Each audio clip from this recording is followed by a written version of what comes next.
afternoon, everyone. Boss Ngaye, particularly. But I do want to observe all protocol and mention that my name is Msizi Gwala. I come from CIGFARO. And one thing about us is that we like to plan ahead.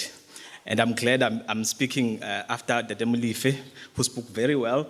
So I came preparing gifts so that if I shaya ngaphansi, that we make up with our gifts. So I will try to make the session a bit interactive. I do want you to engage with us because what I'm going to be talking to you about is a competency framework. And I'm sure you may have been exposed to some competency frameworks in your space of work. But what we want to do is to enlighten you, share some insights into what CIGFARO has been doing for the past, I think, almost 10 years now to prepare us for the world that we are in now.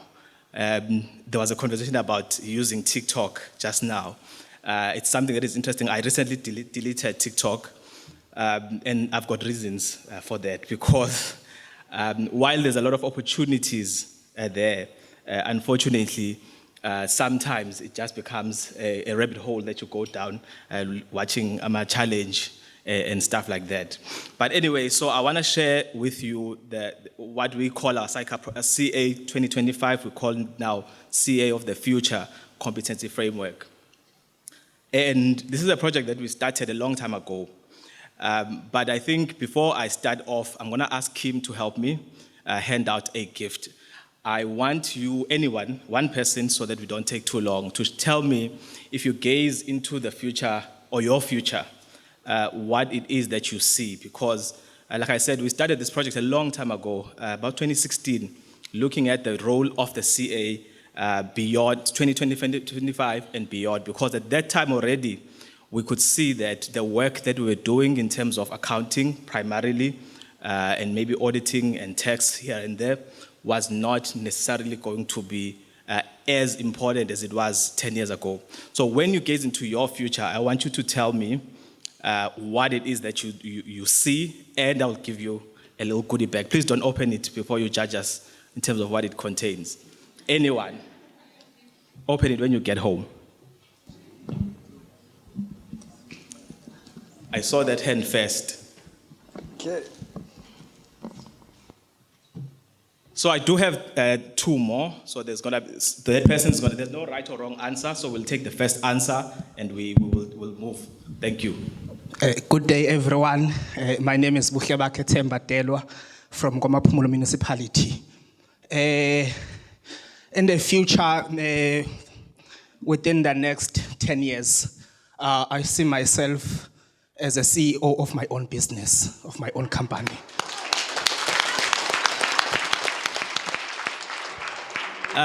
Thank you. That's such a great one, and I think it talks to the theme of what we are here. I do also want to mention, hopefully you all have a smartphone or a laptop with you. I am going to be posing some questions through Slido. I'm going to ask you to participate in that as well, just so that we make this interactive. Because, like I said, there's a lot of information that I need to try and go through, but I'll try to keep it summarized. So, like I've mentioned earlier, a long time ago, we started looking at the role of CAs and accounting professionals and finance professionals, but also all the related roles like HR, and internal audit, wherever you may be. We started to look at the land and see where we are going. We realized, like we're realizing now, that things were changing and that what we were going to do was going to be very different in the future. We called the project at the time CA 2025. Interestingly, CA 2025 is next year, so we've just changed the name to CA of the Future because then we want to make sure that people, you move the goalpost, so when people think they are there, then know the future. So there's a lot of things that we recognize through the research projects, the engagements as a profession, looking globally where the profession is going. And I think what is important is for you to recognize that how applicable what we have learned is to your environment. Because sometimes you may think that, this is for CAs, I'm not an accountant, it has nothing to do with me, but we actually realize that a lot of things very much related in terms of the skills, especially that I'm going to highlight. So I will stay a bit away from our technical competencies today, and this is because we are reasonably comfortable, or I'm reasonably comfortable that you have covered this and that you continue to demonstrate this in your work. So whether you are in finance, in audit, in risk, in revenue, in budgets, wherever you may be, there's a lot of technical work that you do there, whatever that you are responsible for. But what we realize as CIGFARO is that, okay, so while the technical competencies are important, there's a huge chance of a lot of it being automated in the future, and someone else or something else being able to do that. What we also then realize is that in order for us to continue creating value, whether it's service delivery to your clients, to your customer, to the people basemphakathini where you work, there are other elements of competence that we need to focus on. And we call those professional values and attitudes, as well as enabling competencies. And we say when you are competent, I think the speaker earlier said you can be a CA, but you don't even know that you are supposed to be serving people or their customers, because you are so strong in your accounting for things or budgeting for things, but you can't connect the dots. And that's why we underwent this project, because we want people to be able to connect the dots, to say, even if you are creating a budget, when you go out for your IDP processes, there are actually people and there are people's lives that are involved there. And that's why we have then elevated these other, what we call soft skills, although many do argue that they are not very soft because they're quite hard. There's no one standard, whether it's GRAP or MCS or whatever, that you can go and say, okay, if this is happening, if my manager is not training me right, I must follow step 1, 2, and 3, then it's going to work. So it's quite hard skills that we are now focusing on. Okay, so maybe before we then jump on to what we have done, I'd like to ask you at this point to participate in my first question on Slido. So if you can whip out your beautiful phones. If you don't have a phone, laptop, if you do, anything that is connected to the internet, just Google, or rather go to slido.com or scan the QR code, and then, or you can enter that code. The question that I want to ask you is, what skill or competency do you believe is crucial for creating value? And that really is about people and services in the South African public sector today or going into the future. So I'm going to jump on to Slido now, so just bear with me. The question is, what skill or competency, hopefully it will come up just now. I do see people are participating. Okay, there we go. Integrity, critical thinking, complex problem solving. Please go ahead and participate. There's a few people that are still typing, so I'll give you a moment. What skill or competency do you believe is crucial for creating value in the South African public sector today and going into the future? And there's a lot of text that is out there.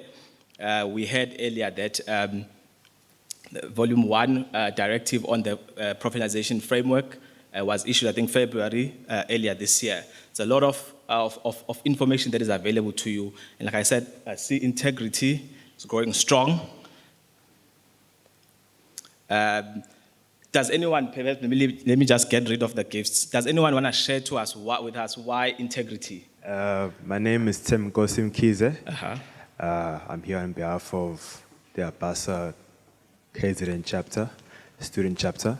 So I think integrity is the biggest part, because when you are serving in the public sector, you are number one using the public's funds.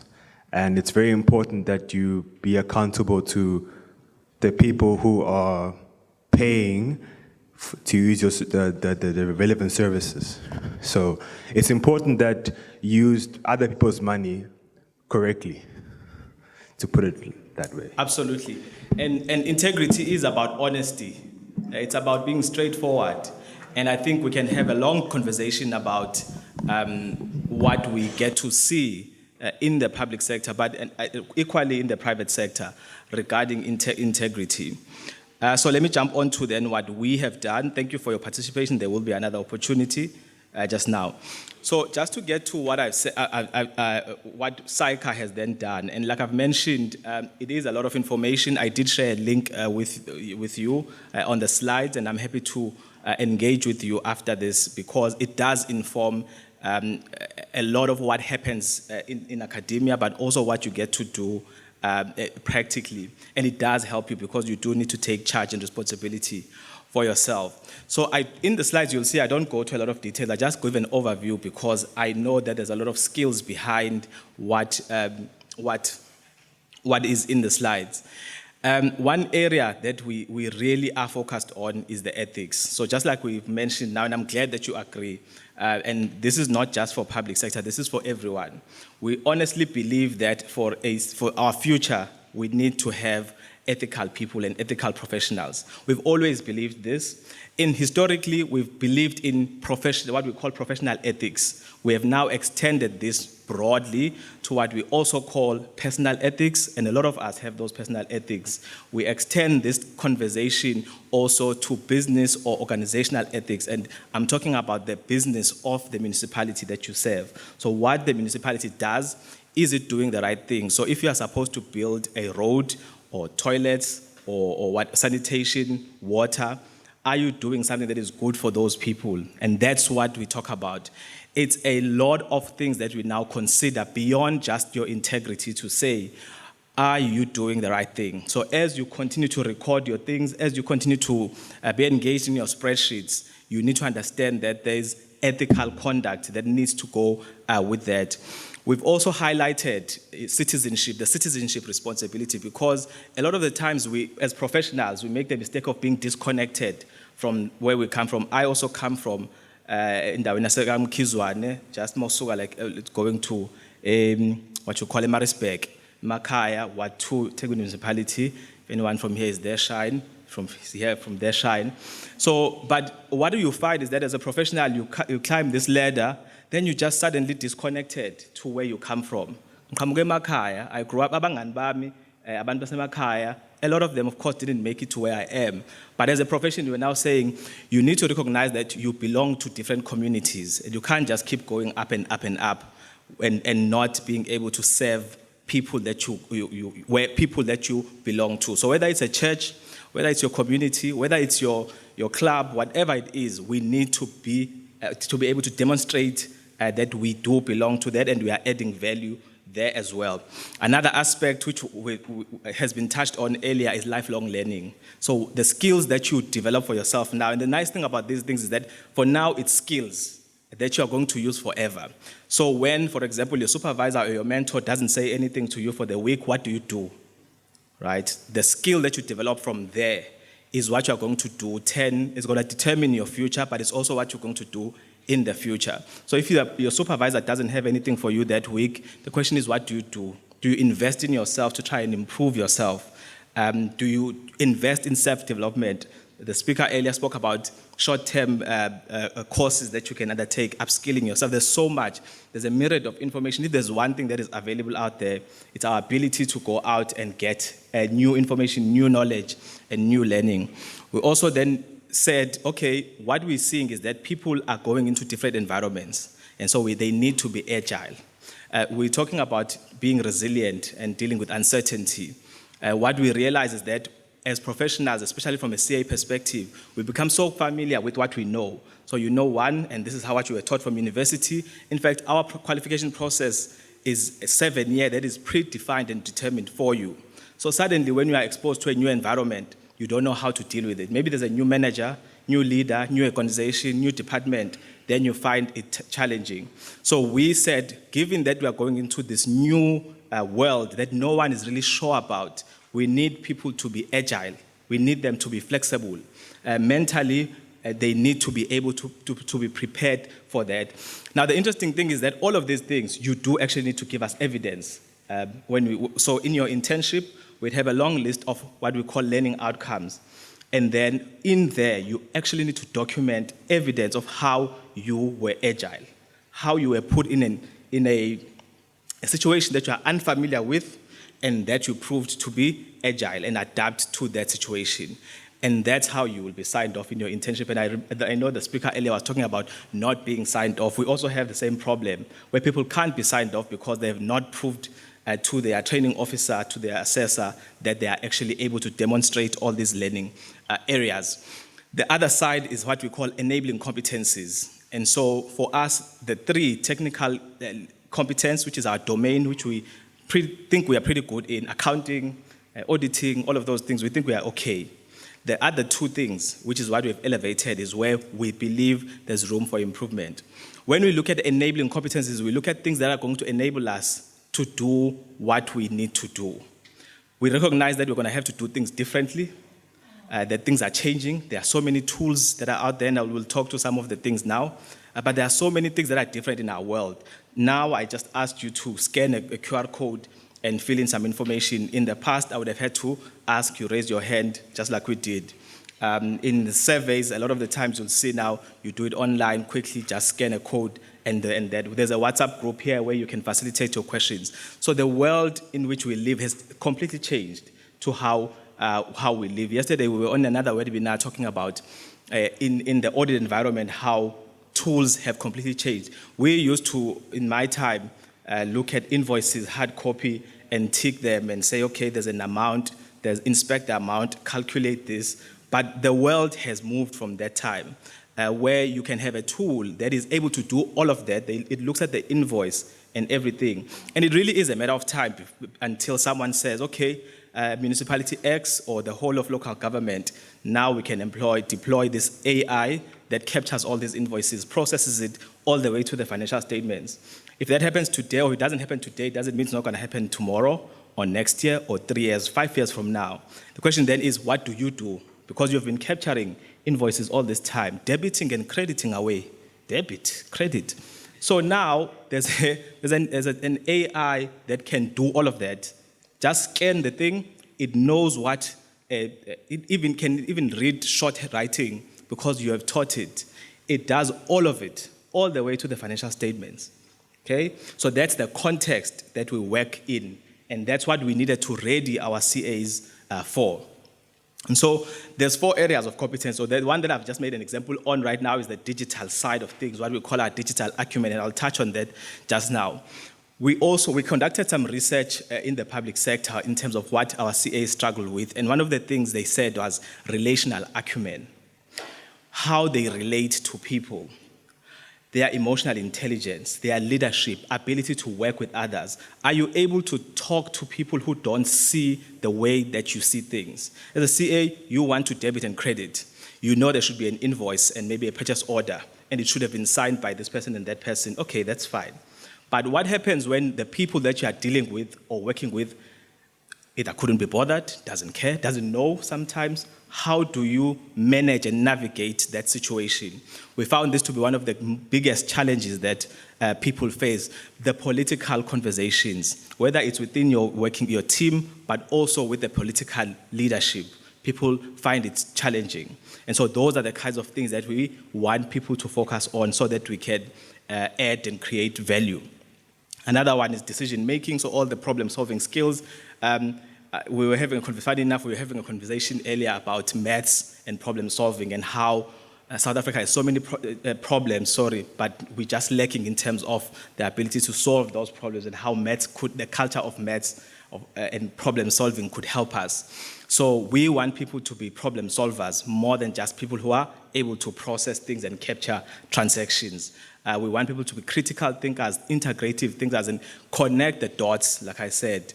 Know that, okay, if this is not working out, I need to speak to that person, think about this and that, and then bring them all together and have a conversation and influence. Sometimes we have to do a lot of influence, communicate, how you speak to people.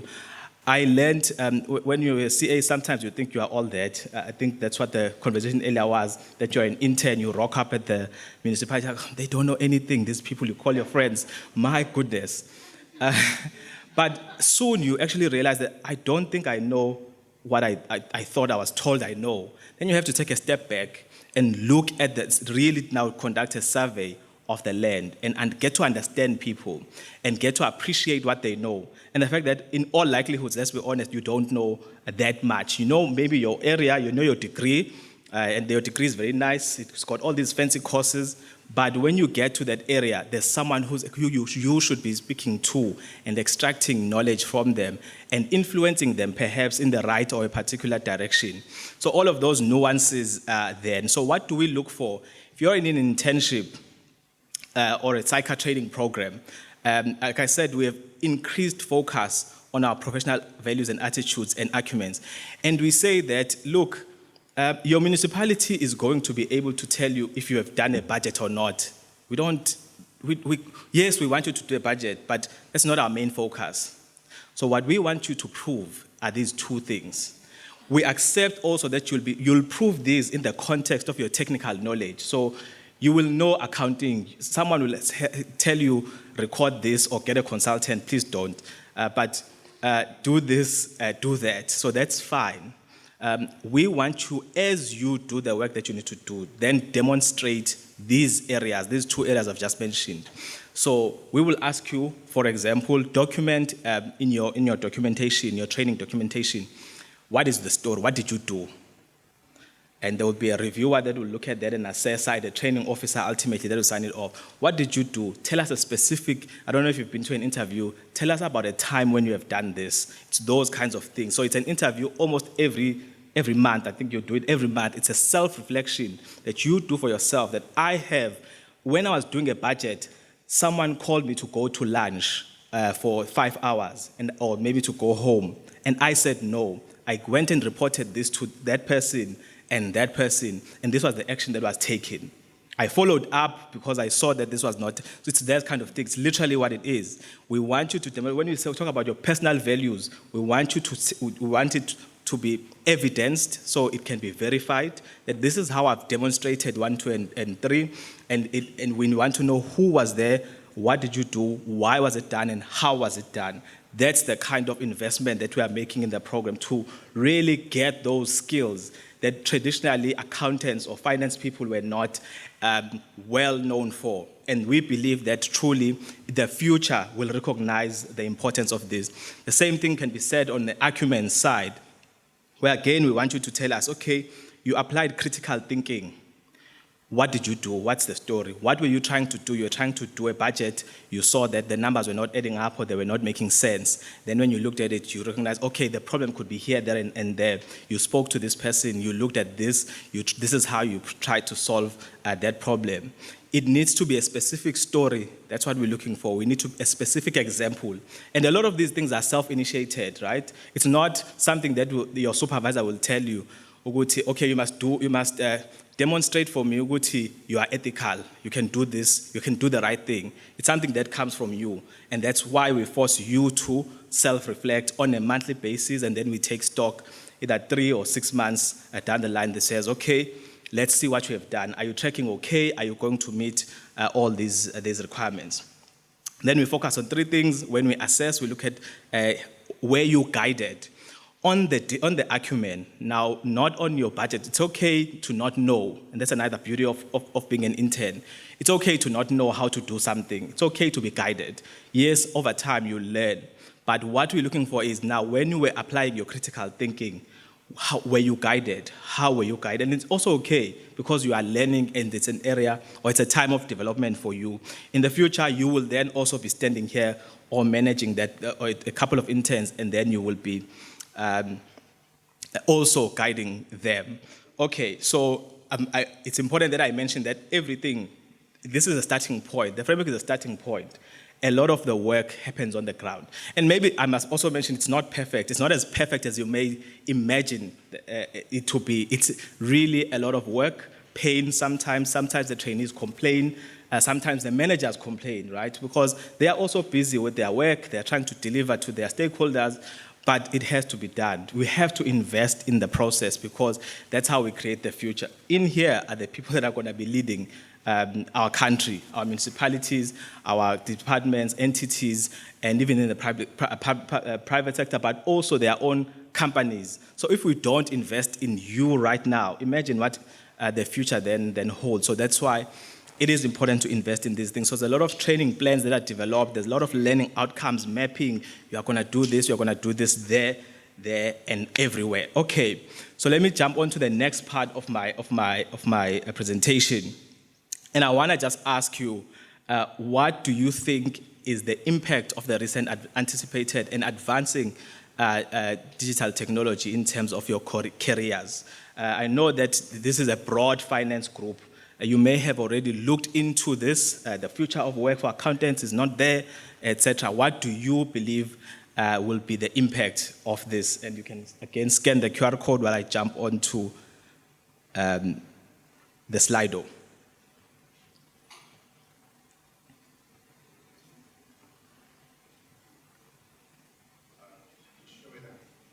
It's coming there.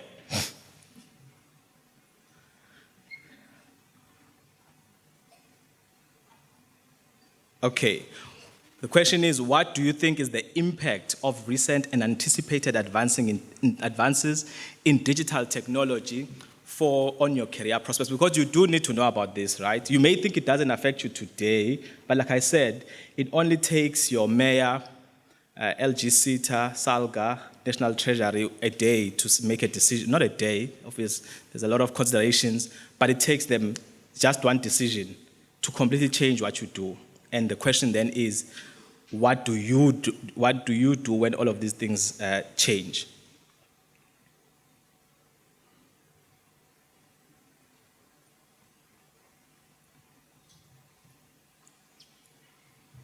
Okay, I'm glad that we do see benefits, but also risks and opportunities, entrepreneurial opportunities. Such an important conversation that we are having as part of this summit. Entrepreneurial, because a lot of the systems we use are actually international systems. We use a lot of international systems, whether it is in your work environment, your personal space, social media, all of the things we use. I think Msizi was the first and last time, I could be wrong, maybe you can tell me, Msizi, you remember, was a South African product. We should have actually been far ahead. The world should be using our Facebook, but it somehow, somewhere, it didn't go that way. Okay, so I'm glad that a lot of people do see the benefits, but also the risks that are there.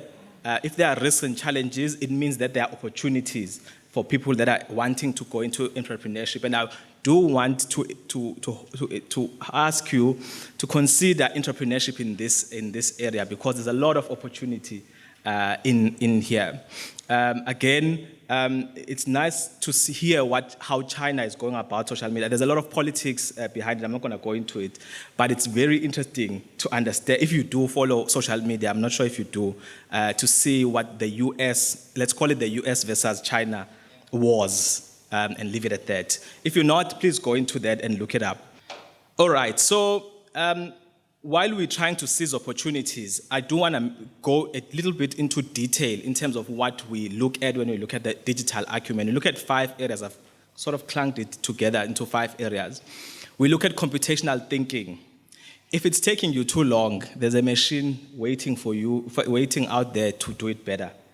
What we want people to do, or what we want you to be able to do, is recognize that if you are presented problems, whether it is collecting data or information for your IDP, process, monitoring, evaluation, whatever, if it's taking you too long, it's making you tired, and it's just repetitive work, there's a machine somewhere being programmed to solve that problem. What you need to be able to do is recognize that, appreciate that could happen, there's an option for that, and then you are the one that needs to go and look for that solution. So computational thinking really means that instead of us having to solve problems ourselves, there is an algorithm or a software that can be programmed by someone somewhere to solve that problem for us. That's what we want you to appreciate. There's also a lot of automation. I spoke earlier about the fact that the whole capturing ecosystem, we've seen this a lot in the private sector, especially in the bigger guys that have money. Another thing that we do need to appreciate is that the South African economy is dwindling. People don't have money to invest in these systems, in these things, right? So there's a solution there as well that is waiting to happen. But we have seen a lot of investment. There are a lot of providers of these softwares as well. All you do is you just scan the invoice, and it's going all the way.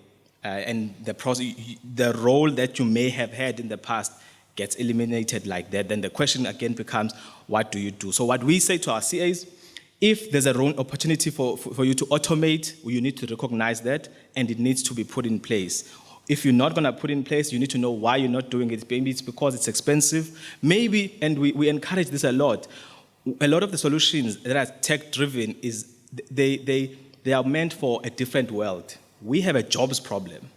We want CAs to actually recognize that you can't just cut jobs. It may be an option, it may be there, but in South Africa, you best have well considered the ramifications of cutting jobs. And a lot of the times, you may be left with that option for whatever reasons, but you need to recognize that though that job is an important issue and matter that needs to be deliberated on in making that decision. So please do not think that we are ignorant about the challenges, even in the public sector. Maybe there are people who do believe that if you do this, then the jobs go away. But how we look at it again is that we look at opportunities and we say, while this will go away, it's inevitable, it's going to happen. We want people to be prepared. We want people to create these softwares, these solutions, all of these things, so that they create the narrative for South Africa. Digital agility talks to a lot of the flexibility that we are needing to do. Some of you may, if you've seen on Meta, so your WhatsApp, if you are on WhatsApp or Facebook and all those other things, there's Meta AI now where you can just search for things and it gives you an answer. I don't know if has anyone used it? Have you used it? Right. So the expectation is that all of these tools, as they come out, that we are able to use them and pretty much go with the flow. Recognize the risks and everything, but pretty much go with the flow. There's also then user competencies, all the softwares that are coming out in the data management value chain. I think one thing that we have failed, there's a lot of things that we've failed in this country, but one thing that we have failed on is on data. We deal with so much data, especially in the public sector.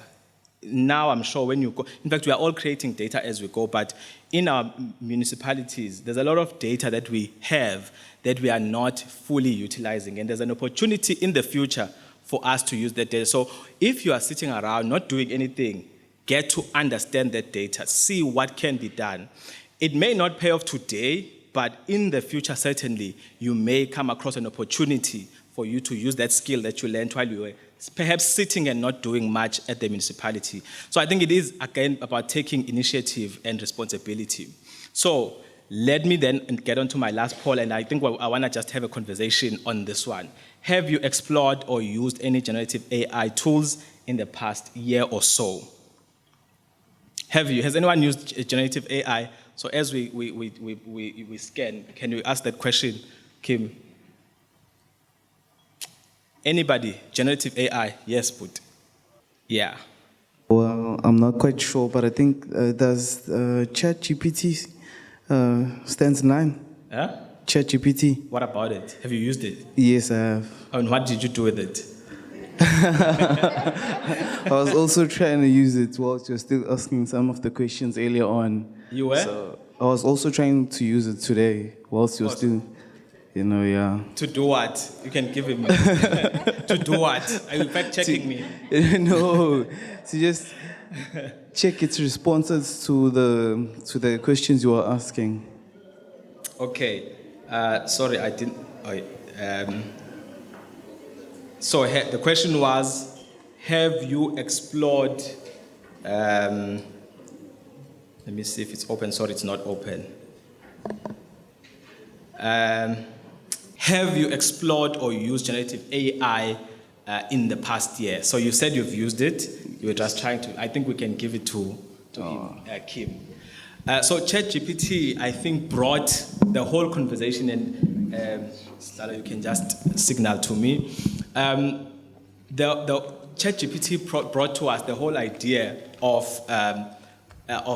generative AI, and what we have seen is that it has broken all kinds of records that were there, including TikTok's record. In November 2022, we were introduced to ChatGPT, and I'm hoping that a lot more of you are actually exploring it. And it's about the idea of what it can do, because it was a great breakthrough for the world, certainly being explored in many, many areas. Understand, though, there are many risks to it. But it's not going to take us. So in the past, maybe you were too young. In the past, we used to be hesitant to new technologies. It used to take us years and years to get to the new Microsoft. Now it's happening much quicker. In 2022, they introduced the first user interface made it available to everyone. And they've then since made so many more advances. Today, the conversation is integrating it into systems. So that's what your counterparts in the private sector are doing. They are integrating ChatGPT, the models. It's not even just ChatGPT.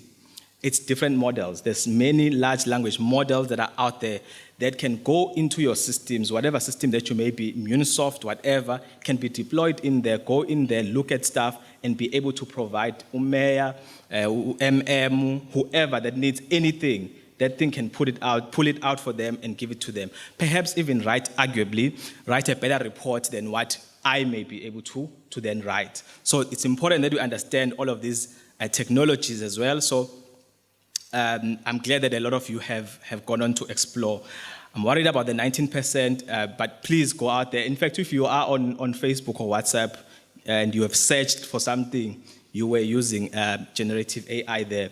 Another thing that someone said to us is that, in fact, if you have a smartphone, you're probably using AI somehow. It's just that you don't know it. There's a lot of AI that goes in. If you are using the internet, your algorithm that pulls, may not be generative AI, but certainly the algorithm that gives you the things that you see, that's artificial intelligence. Okay, so I'm gonna try to conclude because I think I've gone to a lot of detail. I've tried to at least go through a lot of detail, and hopefully the pauses to get to the questions also helped. I want to before I go consider the practical implications because a lot of this may seem disconnected from your world, right? Understand that it's not perfect, even for psycha trainees, but we are preparing them for a world that is not perfect. We are preparing them to be able to cope with a lot of uncertainty. Some of the things we also don't know. There are new jobs. I don't know if you follow a lot of these things.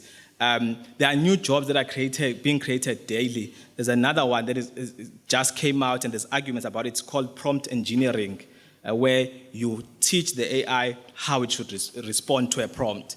It's a new job. It wasn't there a year ago, but now there are jobs. People are advertising for that job. So all of those things are new, and they are out there for you to take up. So there is going to be a lot of job displacements in the future. It's a matter of time, like I said. Even in the internships that you are on now, 5 years, 10 years from now, it will probably look very different to where it is. You need to reskill yourself. You need to take initiative and develop yourself. What I do encourage you to do is to be curious. You remember when you were a child. When we were children, we were so curious. We never stopped wanting to learn. You see something, you touch it, you fiddle around with it. Do that. That's the kind of approach that you need to have now. Explore things. Look into things. When you see there's a thing that is flickering on Facebook, ask yourself, what is this? Why is it like this? It was like this before. Go into that world and explore and certainly try things out. Please be responsible with information that belongs to your employer. We don't want your information from the municipality to be compromised in any way. So don't take a budget and put it into ChatGPT for it to give you results. That is a non-negotiable. You need the permission, and it might take a while to come, but they need to allow you to put that information in there. Lastly, for your employment in the future, and I think it talks to the theme of today, and I do see I have one more gift. I'll just give it to a random person. McKinsey created a survey some years back to ask what are people going to be employed for in the future. The top 3 things, and there's also people who want job satisfaction, there's also people who want to make a lot of money. For employment, for you to be employable, you need to be able to communicate. You need to be able to synthesize messages. The work that you are doing in your municipality that the mayor or the MM or whoever doesn't care about, you need to make them care about it. You need to take your message of what you are doing and explain to them why it is important. So it's not just about doing it, it's about being able to synthesize messaging, complex messaging sometimes, because when an accountant, you are debiting and crediting, no one cares. Make that message matter to the person that you need to. Be able to cope with uncertainty. So as things change, you need to be able to cope with that uncertainty, your coping mechanisms, the skills that you're applying in today, and lastly, your adaptability. And I think I did, like I mentioned before, I did share some resources. If you will have access to the slide, there's a lot of information out there, and I'm hoping that you navigate your career path well over the next coming years. And I do wish you, I'm just reminded right now that when I started my internship, this hotel was not built. In fact, we were one of the first organizations. Yes, when I got here, it was still a construction site in Mhlang. There was only Gateway, I think, and 2 or 3 office parks. Just shows how old I am, goodness me. Thank you very much, ladies and gentlemen.